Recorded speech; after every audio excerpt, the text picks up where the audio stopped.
Russell Westbrook free agent na, inaasahang lilipat ulit. 3 team ang destinasyon at OKC Thunder versus Minnesota Timberwolves Game 1 preview and injury report.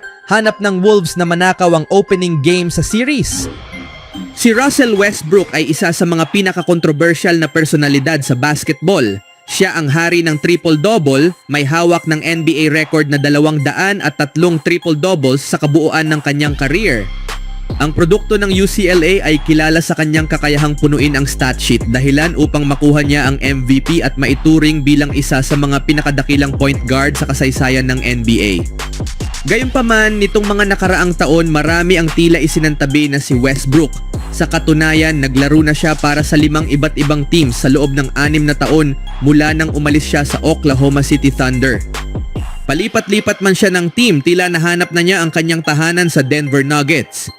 Ang future Hall of Famer ay nagkaroon ng kanyang pinakamagandang season sa mga nakaraang taon habang kalaro si Nikola Jokic at ang iba pang kasamahan sa Nuggets. Gayunpaman, hindi pa rin tiyak ang hinaharap ni Westbrook sa team. Bagamat si Jokic ay muling nagkaroon ng MVP caliber na season, natalo ang Denver sa ikalawang round ng playoffs. Nagbunsod pa ito ng pagkakatanggal kay head coach Michael Malone 3 laro bago magsimula ang postseason.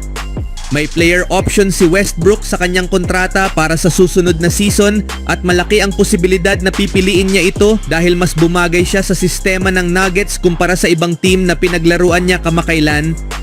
Ngunit minimum contract lang ito kaya maaari ring subukan ni Westbrook ang free agency upang maghanap ng mas malaking kontrata. Kung magiging free agent si Westbrook, anong ibang team bukod sa Nuggets ang maaaring bagay sa kanya? Nasa kakaibang bahagi ng kanyang NBA career si Westbrook.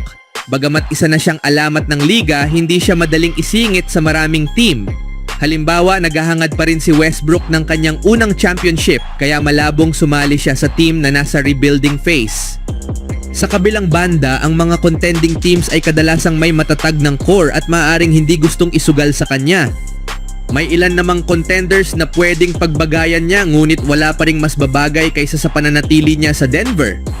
Isa sa mga posibleng destinasyon niya ay ang Minnesota Timberwolves. Magiging 38 taon na si Michael Conley sa susunod na season kaya hindi imposibleng magretiro ito pagkatapos. Kung wala si Conley, kakaunti ang point guard depth ng Timberwolves maliban sa rookie na si Rob Dillingham. Ang team na ito ay kilala sa kanilang enerhiya, puso at pakikibaka, mga katangiang dala rin ni Westbrook na kilalang naglalaro gamit ang kanyang emosyon.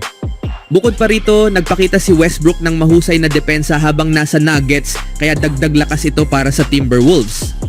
Nakarating na ang Minnesota sa Western Conference Finals sa 2 magkasunod na taon.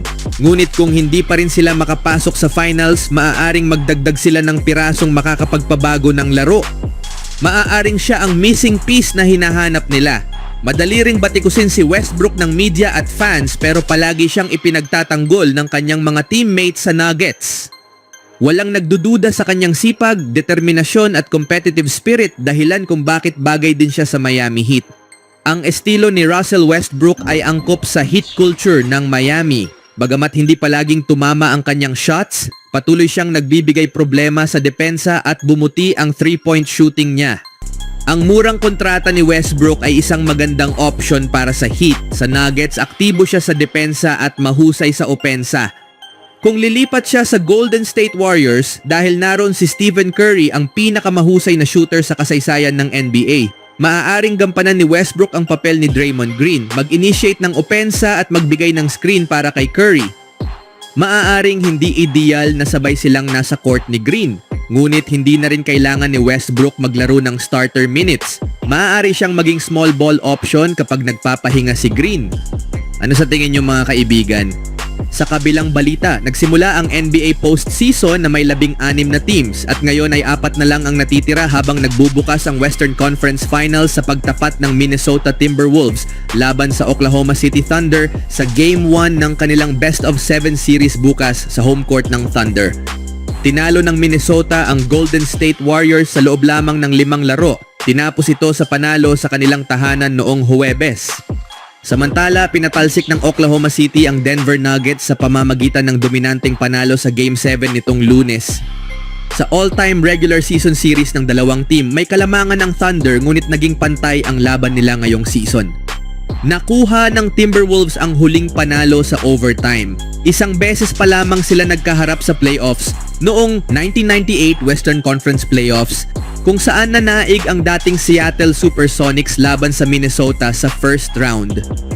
Ang Minnesota ay muling umabante sa conference finals sa ikalawang sunod na taon. Dinumina nila ang Lakers sa unang round at sinamantala ang pagkawala ni Stephen Curry upang talunin ang Warriors sa 4 na sunod na laro matapos matalo sa Game 1. Sa Game 5 kontra Warriors, kontrolado ng Timberwolves ang laro mula simula hanggang dulo at hindi na nila pinayagang makabawi ang Warriors sa huling yugto ng laban. Maganda ang naging opensa ng Timberwolves at epektibo rin ang kanilang depensa laban sa Golden State kahit pa nagkaroon sila ng ilang turnovers. Pinangunahan ni Julius Randle ang opensa ng Minnesota 29 na puntos, 8 rebound at 5 assist, kasama ang ilang kasamahan na nag-ambag din ng solidong performance. Sa playoffs, pang-6 ang Minnesota sa scoring offense, pang-10 sila sa rebounding at ika-4 sa assists, sa depensa, pangalawa sila sa buong liga. Pinangungunahan ni Anthony Edwards ang team sa opensa. Sina Julius Randle, Mike Conley, Rudy Gobert at Naz Reid ay mga maaasahang secondary options.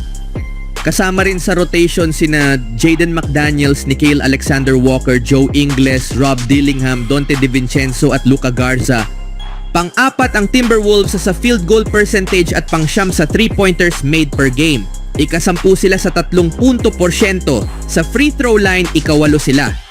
Samantala, ang Oklahoma City Thunder ay naging pabugso-bugso sa unang 2 rounds ng playoffs. Na-sweep nila ang Memphis Grizzlies pagkatapos ay nag-full series kontra Denver bago tinapos ito sa Game 07 sa kanilang home court. Tila layunin nilang agresibong simulan ang series kontra Minnesota.